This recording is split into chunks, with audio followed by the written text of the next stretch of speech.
हज़रत मरियम अलैहा अस्सलाम इस्लाम में मरियम बिन्त इमरान के नाम से मशहूर हैं।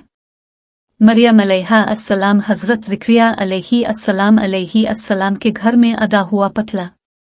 मरियम अलैहा अस्सलाम एक सदगी से कामिल और पाक रूहानी शख़्स पुतली और इनका ज़िक्र कुरान में भी मिलते हैं। एक वक्त ऐसा था जब मरियम अलैहा अस्सलाम मस्जिद अक़सा में इबादत कर रही थी।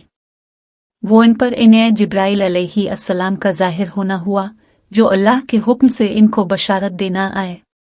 जिब्राइल अलैहि अस्सलाम ने उनसे कहा कि इनका रब इनको एक बेटा अता करेगा जिसका नाम ईसा अलैहि अस्सलाम होगा। यहूदी मशायरे में मरियम अलैहा अस्सलाम की बात को लेकर शोर मच गया कि उनके वो भी शोबा इनकी नायकनियतों को समझ नहीं सकता। जालिम विद्यू ने मरियम अलैहा अस्सलाम पर उंगली उठाई और उनकी इज्जत और मर्तबा में शक किया। मरियम अलैहा अस्सलाम ने अपने रब अल्लाह की मदद से एक मोती खजूर के दरख्त के पास छपकर खाना कबा तक पढ़ना, जहां से इनको अल्लाह ताला की तरफ से रिज़्क मिला। यहूदी लोग इनके खिलाफ बयानात और इल्ज़ामात लगते रहे, लेकिन मरियम अलैहा अस्सलाम ने अपनी पाक और बेगुनाही का सबूत दिया।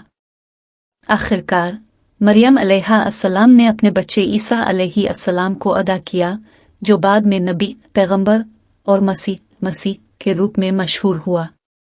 ईसा अलैहि अस्सलाम ने अपनी उम्मत को तौहीद की तरफ बुलाया और नेकी की राह में हिदायत दिलकर जालिम विधियों ने उनकी तरफ से शिद्दत भरी मासबूत और अजीम अलशान दी, जिसकी नतीजे में ईसा अलैहि अस्सलाम को पकड़ कर सूली पर चढ़ाया। ये वाक़या बताता है किस तरह अल्लाह ताला ने मरियम अलैहा अस्सलाम को अपनी हिफाजत में लिया और उनके पास इंसानियत के मकाम को बुलंद किया। ईसा अलैहि अस्सलाम की कुर्बानी और इनका पैगाम दुनिया के लोगों के लिए रहमत और हिदायत का ज़रिया बना।